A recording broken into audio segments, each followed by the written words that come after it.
yaa xalifa Tijaano yaa xalifa Tijaano yaa xalifa. diggante Touba ak Tiwaawoon benn lañu. Seydi Hadji Malick Ousmane Mati Mbakke Alaaji Abdu Safeetu Ngaññang Xari Mbakke bokk gi benn la. kon Pape Malick mooy Sénégal réew mi ñàkk nañu nag ku diiñ réew mi ñàkk nañu borom personnalité réew mi ñàkk nañu marabout intellectuel au niveau ndax ñëpp dégg na ko li muy waxee arabe lay waxee français waaye lépp dégg na ko ca suuf fa boppam jox Cheikh Ahmed Tidiane Sy Maktoum baayam magam xaritam nga xam ne sëñ Babacar moo ko yebaloon Serigne Cheikh jox ko werd tey ñu dëppale ko ak Serigne Cheikh xaw ma kenn waaye Pape Malick am na la mu bëggoon. kon baax na Malick maa ngi taxaw ak Pape Malick Mbaye di caatu sunu wéjur El Hadji Mbaye Donde di turandoo Pape Malick mi génn àdduna Pape Malick maa ngi lay nuyu di la siyaar di la jàllinu ko. ñu ngi lay ziar di leen delloo njaal yéen itam di ko jàll àdduna bi yëpp Serigne Pape Malick yàlla na yàlla dolli leeru bàmmeelam comme ni mu ko daan ñaan. dinaa bal la masoo di la jàll sa turandoo yi bëggoon a xam sa digganteeg sa wéjur sa turandoo. waaw fa tabarakallahu yàlla moo dogal sama wéjur avant may juddu daf ni sama soxna su amee doom nañ ko tuddee Pape Malick bu Serigne Babacar Sy fa tabarakallah ci histoire samay mag nee nan ma Baye Mbaye bi nga juddoo yëg na ni nee na dootul am doom bu góor fa tabarakallah moo tax yàlla may na ma ñetti rakk yu jigéen nga xam ni cofeel du jàmm fa tabarakallah dégg nga Seydil Hadji Malick caq bi nga xam ni yàlla moo koy ràngal ëllëg daf ni yàlla ràngal ma ko de neex na waaye mu teg ko ci loxol Seydina Muhammad sallallahu alayhi wa sallam mu tappal ma ko mooma daaxal nga dégg Serigne Cheikh ni cofeel du jàmm moom la Seydi Hadji Malick di wax ni bu ëllëgee bu yàlla woowee yonent bi Ababacar Omar Ousmane Aliyun man Cheikh Seydil Hadji Malick maa leen di juróomee mu bind ko wajhal xilaadata jidi fi asaabihi man alayhi anzalta ayatin karimat yowma yafirun ashirun min ashiratihi wa ummihi wa abihi suma zawjaati ba mu jeex fa tabarakallah nga xam ni cofeel du jàmm kon cofeelam ci sëñ Babacar Sy la ma tuddee sama turandoo Serigne Pape Malick Sy. sa turandoo Serigne Pape Malick lan nga mujjee dund ak moom ci lu baax ci lu rafet loo xam ne mënatoo ko fàtte. waaw li ma mën a dund ci moom bari na waaw li ma mujj dund ci moom gisante ak moom daf ni ma gëmmal say bët rek nga avancé nga xam ni ñaanal na ma daf ma daan wax itam ni ma bu leen jàppe seen bopp ndaw bu leen jàppe seen bopp itam géwal ñun jàppewoon leen géwal te gis nañ ni comportement yooyu nekkul ci yéen fa tabarakallah waxin la parce que géwal comportement la rek waaye ñoom ku ñu gis dañ lay jàppe nawle loolu def nañ ko ci ñun ba ñun fu ñu gis respecté ñu ci seen barke fa tabarakallah waaw mu ngi noonu bi ci des yéen ñu ngi leen koy jaal di ñaan réew mi yàlla na fi yàlla doole jàmm feebar bii di coronavirus yàlla na ko fi yàlla jële ci barke Seydina Muhammad sallallahu alayhi wa sallam maa ngi nuyu Gumba Anta Njëble Ndiaye sama xarit fa tabarakallah ànd ak yéen sa turandoo bu aw fan. amin amin ci barke yonent bi sallallahu alayhi wa sallam bi ci des it am na leneen lu ci am mooy sama turandoo sëñ Pape Malick ku nekk xam na ni le 25 la fi jógee te 25 ku ko gis da ngay jëli sëñ Babacar ndax sëñ Babacar 25 mars la fi jógee Seydil Hadji Malick ci weer wii la génn àddina di 27 juin mu dugg ci 25 sëñ Babacar Sy di gaal gi Seydil Hadji Malick teeru ko ci weeram muy juin kon yàlla na ko yàlla lafal cat ndax nit cat dina topp nit ba ci bàmmeel waaye am nañ yaakaar ci moom si Malick wayla sama turandoo la si Malick kon ma wayla kii la sëñ Babacar tudde baayam ma wayla sama turandoo la si Malick kon ma wayla incha allah danaa ko yokk àddina bi yëpp jot ci incha allah incha allah. oustaz ginnaaw bi ñu la nuyoo di la masaw di la jàlli nu bokk bëggoon a xam sa diggante ak Serigne Pape Malick ndax gis nañ ni bàyyi gi saytu yëpp dikk. Fadel maa ngi lay nuyu maa ngi nuyu waa Dakar Buzz yëpp di am mbégte ci daje ak yéen ci xadara bu tedd bi nga xam ne mooy xadaratul malikiya di xadara bu tedd ñi fi ñëw ñëpp benn jëmm moo leen fi indi muy Serigne Pape Malick Sy bu Serigne Babacar Sy radiyallahu taala anhu nekkoon koo xam ne la Serigne Babacar Sy waxoon Serigne Cheikh Tidiane Sy Al Maktoum ni ko yaxya ma al ajyaali jiilan jiila ni ko turu Serigne Babacar Sy dootul fay day màgg génération par génération waaye Serigne Pape Malick cofeel boobu la taalibe yi am ci moom ñi bokkul ci tarixa bi sax dañ koo sopp chrétiens yi dañu koo sopp jullit ñi dañu koo sopp murid yi sopp ko laayeen yi sopp ko xaadir yi sopp ko ñi fi ñëw ñëpp du mook ñoom ñoo bokk tariqa waaye cofeel moo leen fi indi ñun nag ñu bëggoon ko ndax Serigne Babacar Sy bëggoon ko itam ndax liggéeyam ci xadara bi liggéey bu rafet bi nga xam ni mën nga ne yàggul waaye def na ko fi tey maanaa coono yi nga gis yëpp nit ñi jóge fu ne ci àdduna bi benn jëmb jooju moo leen fi indi mooy Serigne Pape Malick Sy ndax baaxam. mu mel ne ku amoon pédagogie la parce que dafa demoon ba jeunesse bi yëpp comprendre ko am cofeel ci moom. waaw moom laa la wax sànq ne la nit ñi dañ koo sopp li tax ñu sopp ko mooy mësoo dégg ñu ne Serigne Pape Malick Sy wax na mu touché ay nit saa yu waxee rek da ngay gis ni wax bi wax bu am njëriñ lay doon da ngay gis ni itam wax bi ñëpp ciy gis seen bopp ñi mu bokkal tariqa ñi mu bokkalul tariqa lu xew Touba da nga ko fa gis nga keroog bi ñuy ubbi Masaalikul Jinaan taxawaay bu rafet ba mu fa def ëmbaloon ñëpp cofeel nit nag li nga def ci lu baax boo fi jógee loolu la yàllay fayee mbaaxam gi mu doon wan nit ñi bi mu fi jógee nit ñi wan nañ ko ni mbaax googu ñun itam moom lañ la ëmbal moo tax démb boo demee fanu ko denc ca raw du Serigne Cheikh Tidiane Sy Al Maktoum kenn xaju fa adduna ñëpp fi daje démb di naqarlu li nga xam ne moom moo xew yàlla mi ko fi jëlee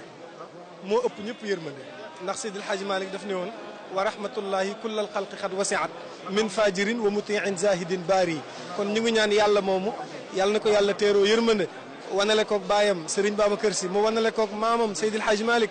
mu wan ko Cheikhuna Tidiane yi mu wan ko Seydina Mouhamed sallallahu alayhi wa sallam. ñëpp xamoon digganteem ak Serigne Cheikh ñu uufal ko dafa mel ne mbaat dellu ngeen daal. démb bi nu ko dencee ba pare li ma njëkk a wax mooy dama ni Serigne Pape Malick gisuma ko waaye bég na li tax mu bég mooy dañu koo indi fu mu bëgg xam nga Serigne Pape Malick boo ko joxoon 5 minutes sax ne ko waxtaanal balaa ubbi ne la dégg naa ci Serigne Cheikh waxam yëpp li ci ëpp dana nettali mbind mu Serigne Cheikh jàngale loolu cofeel la am na ñoo xam ne suñu bëggee nit duñ ci tricher da ngay xam ni kii dañu koo sopp Serigne Pape Malick cofeel boobu la amoon ci Serigne Cheikh moo tax démb bi nu ko dencee nee naa gisuma ko waaye xam naa ni bég na surtout nag nga ñëw gis ko fa nu ko tëral Serigne Cheikh Tidiane Sy cofeel bi mu amoon ci moom Serigne Cheikh Tidiane Sy pédagogie bi nga xam ne mën nga ni Serigne Babacar Sy cofeel bi mu amoon ci Serigne Pape Malick cofeel boobu la Serigne Cheikh doon renouveler da ngay dégg muy wax ni sam papa daf koo soppoon daf koo bëggoon ku Serigne Babacar Sy bëgg nag kuy taalibe war na laa sopp cofeel googu nag la ko yàlla fayee tey moo tax réew mi ñëpp a fi daje ñu ngi ñaan yàlla bu ko cat jiitu ci daraja yonent bi alayhi salaatu wasalaam jërëjëf dëgg ñu ngi ñaan yàlla bu ko amin ya rabbal alamin yàlla nanu ko yàlla boole jërëjëf dégg nañu jërëjëf ci mel ni li ci nit ñi war a jàngee ci mbaax li nu ci war a jàngee mooy waajalaat bàyyiwaat xel yàlla xam ni li fi jële mag ñi mi ngi ci yoon wi di ñëw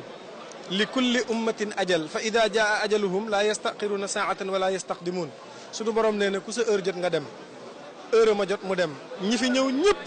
nanu bàyyi xel borom bi subhanahu wa taala gën a waajalaat suñu bopp loo xam ne buy ñëw du la tàggu yaakaar naa waajal ko dana jaadu kon ñi ngi waxaat ñëpp nanu delloowaat xel yi ci yàlla nanu gën a yokkaat suñu jaamu yàlla nanu gën a yokkaat suñu taxawaay ci diine ji ndax kat mag ñaa ngi dem te bu mag ñi demee ndaw ñee fi des kon nanu góorgóorluwaat dëgëraat taxawaay yi ñaan yàlla mu accompagner ñu yërmandeem musal ñu ci ñi nga xam ni mooy seytaane ndax seytaane daf ni woon yàlla summa la aatiyannahum min bayni aydihim wa min xalfihim wa an aymanihim wa an chamailihim danaa fexe ba wër gaañi ba duñ la jaamu kon ku yàlla muccal mën ngaa mucc maam Seydil Hadji Malick daf daan muslu ci seytaane audu billahi min xawfi l anaami wa min ridan an nafsi hammi ridqi yàllaaw yooyu yëpp ay gàllankoor la yoo xam ne mën na gàllankoor nit ki ba du àgg ci yàlla ñun nag li nu bëgg mooy àgg ci yàlla ndax kër Seydil Hadji Malick li nu leen soppee bëggee leen ko mooy yàlla ndax wax nañu ni kër Alaaji Malick bu doon am sant du sant si yàlla lay sant ndax fii yàllaa fi am Seydil Hadji Malick jàngaluñu boppam dafa taal écran bi ba mu tàkk mu ne ki may jàngale mooy Seydina Mouhamed moo tax boo ñëwee la sëñ Babacar Sy waxoon da nga koy gis sëñ Babacar daf ni woon nasabta fi garasatiha qiyamu diya innal gawaamida milabu sibyaani sëñ Babacar nee woon ni jamono ngi ñëw masala bi te boroom xam-xam yi wala xam-xam lu mu sori sori loo ca bëgg pour mu leer il faut da ngay ñëw Tiwaawan sëñ Babacar nee woon na jamono ngi ñëw masala yii tëggaa ñi boo ñëwee Tiwaawan xale yee koy fawantoo kon Tiwaawan dëkku leer la Tiwaawan dëkku xam-xam la alaaji Ibu Saaxo daan na wax ni Tiwaawan ku fi dugg di sol dàll xamoo Maodo moo tax bu daan agsi rek su mu ne ay dàllam dëkk bu mel noonu sellee ni mu sellee baaxee ni mu baaxee ku nu fa denc sañ nañoo am yaakaar kon sunu yaakaar yàlla bu ko yaakaar tas ci daraja yonent bi alayhi salaatu wasalaam jërë ngeen jëf. Guide religieux éclairé et ouvert qui était l'ombre de Serigne Cheikh, son âme sœur, Il n'était pas son jeune frère seulement, il était son disciple, j'allais dire même son premier disciple. Et Serigne Cheikh était son idole et son modèle. De sorte que on retrouvait Serigne Cheikh en lui. J'ai dit qu'il s'agissait d'un amour fusionnel de deux âmes sœurs. C'est pourquoi, au-delà de la communauté tijane, c'est toute la Oumma islamique qui perd aujourd'hui un grand homme, Serigne Pape Malick Sy. Nous prions pour que Dieu l'accueille au paradis Firdaus et nous présentons nos condoléances émues et attristées au khalife général des Tijanes d'abord, Serigne Babacar Sy Mansour, mais ensuite à sa famille, à ses enfants, à tous ses proches, à toute la Oumma islamique. Que Dieu l'accueille au paradis céleste de Firdaus. Monsieur le ministre ginnaaw kaddu njaal ñu bëggoon rek en wolof kaddu njaal sa diggante ak Serigne Pape Malick. ginnaaw kaddu njaal bi la masaw di la jàlleen bokk bëggoon ñaari baat sa diggante ak Serigne Pape Malick. waaw vraiment kii fi jógee comme ni mu ko waxee rek nit la koo xam ni nit ku yàlla baaxaloon la ci anam yëpp ndax du woon kilifa diine rek kilifa diine la woon loolu moom kenn waxatu ko ndax fi mu soxi ko ak fi mu bokk ak fi mu jaar ak Serigne Cheikh mi nga xam ni ci keppaaram la nekkoon ba Serigne Cheikh yëbbu ci moom ba nga xam ni kenn mënatul woon ràññee ñaari jëmm yi ndax buy wax wala buy dox wala buy jëf wala bu solo sax taxaw nga ni Serigne Cheikh mu taxaw la kon nag kooku ci wàllu diine defe naa ni kenn amatul woon dara loo xam ni mën nañ ko wax ci moom lu dul kilifa diine bu mag la mais ci wàllu réew mi itam wax naa ni li arab yi di wax ni imaman diiniyan wa dunyawi yow la woon maanaam kilifa diine la woon wante kilifa àdduna la woon aussi ndax dafa dëppoo woon ak jamono maanaam dafa doon dox ak jamono janban bi janbin épaule contre épaule lu jamono laaj mu xool na mu dëppook diine mu rafetal ko ba nga xam ni nit ñi dinañu gën a ñome diine mën a topp seen diine loolu moo taxoon xale yi bëgg ko loolu moo taxoon jigéen ñi sopp ko loolu moo taxoon mag ñi sopp ko ndax du leen tiital mais dana leen ñomeloo seen diine ba yaatuwaay boo xam ni ñëpp xamoon nañ ko kon moo taxoon ñëpp am cofeel ci moom moo tax bi mu fi jógee itam xol yëpp a tooy kon vraiment ñu ngi koy massaw njaboot gi yëpp njabootu boppam ay doomam ak soxnaam di ko jaale di teg njaal mi ci loxo xalif général des Tidianes Serigne Babacar Sy Mansour mu jaalal ñu ko xadara bi yëpp mais di jaale itam umma islam bi yëpp parce que umma islamique yëpp moo ñàkk Serigne Pape Sy Malick yàlla na ko yàlla xare àjjana bi gën a sell. wasalaamaaleykum wa rahmatulah. amante na Dakar Buzz ginnaaw ba leen nuyoo di leen siyaar di leen toppal li nga xam ne rek moo fi am fii ci Tivaouane muy wàccu liggéeyu sunu wéyjur sunu Serigne Pape Malick Sy ñun fekk si nag kenn koo xam ne day doom ci xadara bi di kenn koo xam ne doom la ci kii fi génn waaye di doom ci Tivaouane di sagu yoon wi nag muy Ablaye Ndiaye Ngalgou bëgg a waxtaan ak moom ci digganteem ak Serigne Pape Malick mi nga xam ne moo génn àdduna Ablaye ñu ngi lay nuyu. ñu ngi lay fay Fadel. ginnaaw bi ñu la siyaaree di la masaw di la jàll li nu bokk bëggoon a xam sa diggante ak Serigne Pape Malick. waaw maa ngi nuyu ñëpp di wax inna lillahi wa inna ilayhi rajiun li ñu dal démb dal Sénégal gi yëpp mooy suñu ñàkk suñu ñu tàgg suñu kilifa di Serigne Pape Malick Sy di woon suñu papa nekkoon suñu xarit nekkoon suñu sëriñ aussi ndax ñun dañoo judd fekk suñu wayjur El Hadj Ngalgou Ndiaye nekkoon ak magam Serigne Cheikh Tidiane Al Maktoum mu sëñ Cheikh jóge fi mu nekkoon ak sëñ Abdou Aziz Al Amin ba ak sëñ Pape Malick mu nekkoon vraiment ñu seqoon ay relation yu rafet donc ñun loolu lañ judd fekk fi donc ñun tamit bu ñu màggee xàmmee ñu jéem a continuer teg suñu tànk fi wayjur yoo tegoon suñu tànk donc sëñ Pape Malick nag nekkoon kenn koo xam ni kenn la woon si ñun nekkoon suñu kilifa comme ni ma ko waxee nekk suñu sëriñ aussi vraiment xam ni daawuñu woon réeroo ak moom ndax yàlla daan nañu may ñu am moom jataay yu am solo muy këram bi maa ngi wax léegi rek ci bu mujj fan yi passé ay un mois même pas un mois et demi la ma woo ñëw sama bureau ñëw toog fa waxtaan vraiment ñaanal sama personnel bi vraiment mu feddali ay wax yoo xam ni yu rafet yoo xam ne doxoon na sama waajur ak Serigne Cheikh ak Serigne Abdou Al Amin donc vraiment mu nekk une perte boo xam ne c'est une perte bu immense sax boo xam ni umma bi yëpp ñoo ñàkk donc du xadara bi rek mais dañuy wax umma islam bi yëpp ñoo ñàkk ndax seexoon na aussi ak yeneen këru diine yi ba si ñi nga xam ñoo nekk si église bi jàngo bi ñun ñëpp c'est kon ay relation yu rafet ak ñoom quoi. ñu gis ne ginnaaw bi mu nekkee sa sëriñ nekk sa waajur ba pare da nga am relation yu nekkoon seen biir yoo xam ne yu doyoon waar xaritoo. waaw xam nga moom yàlla def na depuis bi sëñ Abdou Aziz Al Amine làkkoo moom vraiment moom daf ñu téye woon ndax moom wax na ko si biir wax parce que bis sama yaay génne àdduna moo ko jullee taxawu ko mu témoigné si ñëpp ni sëñ Abdou moo ne ko woon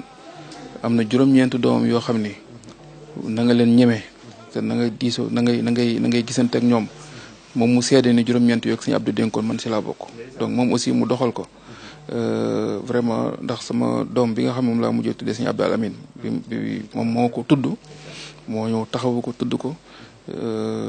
beneen bi aussi mu nekkoon suñu waajur bu mujj bi tamit maa ngi naan Korité bi ñu Korité ba suba ga dama toog mu yëkk téléphone woo ma ni ma dama doon woote pour ziar la vraiment mu nekkoon yoo xam ne yu rëy suñu la quoi waaw. lan nga mujjee dund ak moom ak ginnaaw sëriñ ke xaritoo beeg relation bi loo xam ne des na sa bopp bu mënatul génn sa bopp. waaw sama gisee bu mujj ak moom li ma wax ni ça fait 1 mois et demi la dama toog mu xëy suba ni ma maa ngi jaar sa bureau. mu ñëw sama bureau vraiment ñu toog ñu waxtaan vraiment ma présente sama personnel mu ñaanal leen wax yu am solo boobu laa mujjee gisee ak moom. sama mujjee dégg ak moom si Korité gi la bi Korité gi jàllee ba am ay 2 jours la ma woo téléphone doon ma ziar si Korité gi mais mu nekkoon sëriñ bu am ouverture d'esprit ku yàlla mayoon xam àdduna xam savoir vivre comme ni mu waxee keroog bi may tudd sama doom ñu ngi waxoon tudd bi 9h la mais 8h30 fa la ko fekk donc mu ñëw te tudd bi 10h lañ ko fa la toog bu ñu tudd ba ñaanal ñëpp ñu doog a dem donc moom vraiment nekkoon na sunu waajur nekkoon sunu sëriñ nekkoon sunu xarit aussi. ñu gis ne ko amoon pédagogie wax la ba mën a comprendre jeunesse bi mën a comprendre àdduna loolu lan lay def ci yow. waaw mais loolu moom waruñu bett ndax koo xam ni kuy sa wëj ñun sëñ Babacar Si kuy sa mag di sa kilifa sëñ Cheikh Tidiane Sy Al Maktoum mën naa wax ni si école sëñ Cheikh Tidiane Al Maktoum la donc loolu moom mënuñu bett sëñ Pape Malick waaw. ñu gis ni dëgg la seeni Cheikh magam la mais dafa nekkoon soppeem ba actuellement sax ñëpp bi ñu ne denc nañ ko fa rek dama naan waggu suuf dellu na ca pax ma digganteem ak Serigne Cheikh. moom duñu wax sax magam la sëñ Cheikh moom kilifaam la mën naa wax nu koy jërëm la woon ndax maa ngi saan dem benn cassette rek su sëñ Cheikh di wax ne sëñ Pape Malick sëñ Cheikh moo ma ko sëñ Babacar moo ma ko jox nee na moo ko jàngal alxuraan donc def si moom li mu def si moom donc loolu je pense que tey bu yàlla defee moom mu génn àdduna ñu uufal ko magam donc day wane ni ñoom li ñu nekkoon lépp dëgg la. ñu gis ne dafa doon jouer ci rôle bi tarixa bi rôle bu doy waar boo xam ne di boole yor pusoom di ñaw am wax nga ko léegi amul murit tijaan xaaj ba ci jàngo bi loolu est-ce que remplace ko dana yomb. waaw xam nga moom duñu wax ni xëy na yàlla moom ay mbiram moom kenn xamul ndax duñ ne kenn mënu ko ram mais xam naa daal ku mel ni moom jafe na donc xam naa dañuy ñaan rek yàlla waat tàppat suñu xol yi ñu ñaanal ko aussi yàlla xare ko àjjana tàpp ay fa suuf si kawam te ñaan maam si Hadj Malick booy jëloon sëñ Babacar Si ak magam yum fekk yi ñëpp ñu teeru ko si barke Yonent bi sallallahu alayhi wa sallam. c'est le marabout intellectuel. waaw loolu am na donc comme ni ma wax rek moom école Serigne Cheikh Tidiane Sy Al Maktoum la jógee moo tax loolu yëpp duñu bett si moom. yooyu Papa Ndiaye ñu ngi la koy jaal di la masaw di wax ne lu baax li ngay def ci réew mi gis nañu ko yàlla dëgëral la bàyyi la ki la dëddu yàlla may la xolu muñ te li ko suñu waroon mu ko jël yàlla wuutul loo xam ne dina mën a taxaw fa mu la taxawee woon yàlla barkeel si liggéey te defal la ci ndam looy tàggatu. jërëjëf ñu ngi leen di nuyu yéen waa Dakar Buzz yëpp di leen sant seen taxawaay aussi depuis bi nga nekk dañ kii ba léegi yéen a ngi si Tivaouane di partager moment yi nga xam ne moom nit ñi di dund donc ñu ngi leen di ñaanal seen liggéey aussi yàlla barkeel ko yàlla taxaw leen merci. jërëjëf. waaw monsieur le maire ginnaaw bi ñu la nuyoo di la masaw di la jàlle nu bokk bëggoon a xam sa tànk yi tey ginnaaw tànk njaal lan nga ci mën a dolli. bon comme ñun ñëpp ay taalibe lañu tey ñu ñàkk suñu kilifa gu mag di sëñ Pape Malick Sy di kenn ci tarixa bi di kenn ci umma islamique Sénégal ñu tax ñu déplacé wu Parcelles ñëw fii jaale xalif général sëñ Babacar Sy Mansour jaale ay raqam jaale waa kër sëñ Babacar yëpp ñàkk nañ ku mag koo xam ne non seulement titre porte-parole bi waaye ñëpp umma islamique bi yëpp ñu ngi koy jooy ndax Pape Malick taxawaayam dafa rafetoon boole tarixa yëpp dox tànk jàmm di wax jàmm di yee nit ñi nekk un grand soufi un grand intellectuel donc amoon taxawaay ci ginnaaw sëñ Cheikh yàlla yokk leeram tey mu fekki ko